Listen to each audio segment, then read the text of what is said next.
The first thing my son noticed was the laughter. Not the normal kind. This was sharp, mocking, the kind that cuts through your chest before you understand why.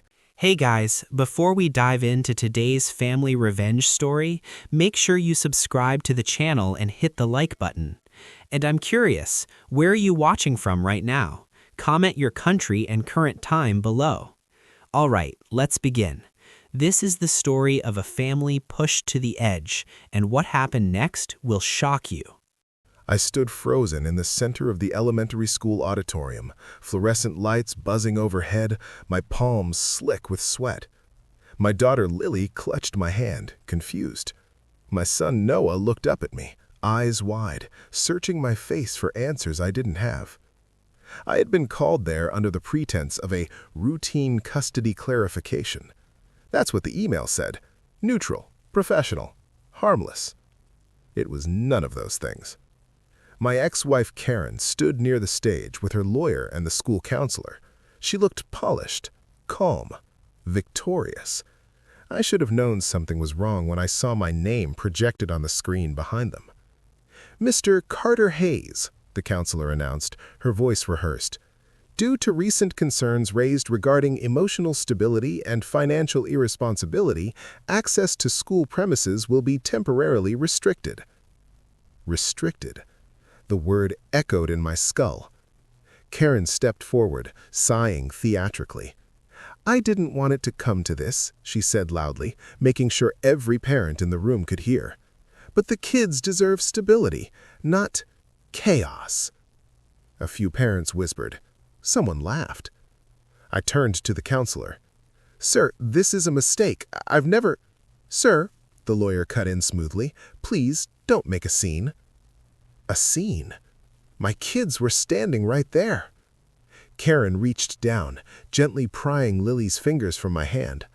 "Sweetheart, Daddy needs some time to work on himself." Noah's voice cracked. "Dad?" That was the moment something inside me shattered. I had already lost my marriage. Karen had left me 2 years earlier, trading our quiet suburban life for a corporate executive twice my salary and half my empathy. But this was calculated, public, surgical. Later, I would learn she'd told the school I was unstable, that I'd gambled away money, that I'd screamed at teachers. All lies, carefully planted, timed perfectly with her motion for full custody. And she chose the school auditorium for a reason, because humiliation sticks harder when your children watch it happen. Security escorted me out as Noah cried and Lily stared at the floor. I didn't fight. I couldn't. Fighting would have proven her lies. As the doors closed behind me, I saw Karen bend down, whisper something to the kids. She smiled. That night, I sat alone in my car for 3 hours, hands gripping the steering wheel, replaying Noah's voice in my head. For weeks, I became invisible. Karen's lawyers moved fast. School access revoked. Temporary custody reduced. My reputation, once clean, now carried whispers. At work, my boss asked if everything was okay at home. Friends stopped calling. Karen had money, influence, a narrative. I had silence. But silence has a way of sharpening your hearing. I started documenting everything. Emails, texts, dates, times. I pulled credit reports, bank statements, old calendars. I replayed conversations in my head, noticing patterns I'd ignored during the marriage. Karen didn't just lie emotionally, she lied strategically. Her claims of financial recklessness, based on accounts she had controlled. Her claims of instability, filed conveniently after I refused to sign over full custody quietly. And then, I noticed something else. Her new husband, Mark, was on the board of a nonprofit tied to the school district. Donations, grants, influence. That's when the humiliation began to make sense. I hired no flashy lawyer. I couldn't afford one. Instead, I found Elliot, a quiet, older attorney who specialized in appeals and compliance violations. He listened more than he spoke. After reviewing everything, he leaned back and said, "She overplayed. How? I asked. She turned this into a public process. That means public accountability. Karen had weaponized reputation. So, I studied hers. Late nights turned into early mornings. I learned about Mark's company filings, their charitable donations, where money moved and when. I learned about Karen's involvement in parent committees, how she'd used private meetings to shape opinion. I didn't expose anything. Not yet. Instead, I changed. I showed up everywhere I was legally allowed. Calm, polite, clean records. Therapy appointments, documented. Parenting classes, completed. Community service, verified. Karen mocked me privately. I could feel it. "You're trying too hard," she sneered during one exchange. "It's pathetic." I smiled, because while she was busy enjoying my collapse, she didn't notice something critical. She thought the story was over. But I wasn't building a defense anymore. I was designing a reversal. One where my children wouldn't see me scream or beg. They would see me stand.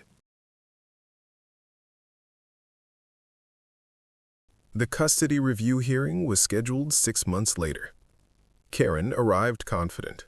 New suit, new smile. Mark sat beside her like a trophy. I arrived alone. That worried her. The judge began with routine questions. Karen's lawyer reiterated claims, financial irresponsibility, emotional volatility, documented concerns from the school. Then, Elliot stood. "Your Honor," he said calmly, "we request to enter supplemental evidence regarding procedural misconduct and third-party influence." Karen frowned. The room shifted. Emails appeared on the screen, school administrators discussing pressure from donors. Financial records showing Karen had rerouted funds shortly before claiming I was irresponsible. The next school assembly was a month later. I stood at the back of the auditorium this time. No spotlight, no whispers. Noah spotted me first. He smiled. Lily ran over and hugged my leg like she never planned to let go. Karen sat across the room, stiff, eyes forward. Mark was gone. The investigation had cost him his board position. Donations vanished. Influence evaporated. Power imbalance doesn't disappear. It reverses. But revenge isn't about watching someone fall. It's about who's standing when the dust clears. After the assembly, Noah asked me something I'll never forget. "Dad, why didn't you yell at Mom back then?" I knelt down to his level. Because yelling feels good for a moment. Winning lasts longer. He nodded, like he understood more than a kid his age should. Karen and I now communicate through an app. Documented, controlled, civil. She avoids eye contact. I don't chase closure. I don't need apologies. Because my kids didn't just see me humiliated. They saw me rebuild with dignity. And that lesson will outlast any courtroom victory. Power can humiliate you once. Character decides whether it happens twice.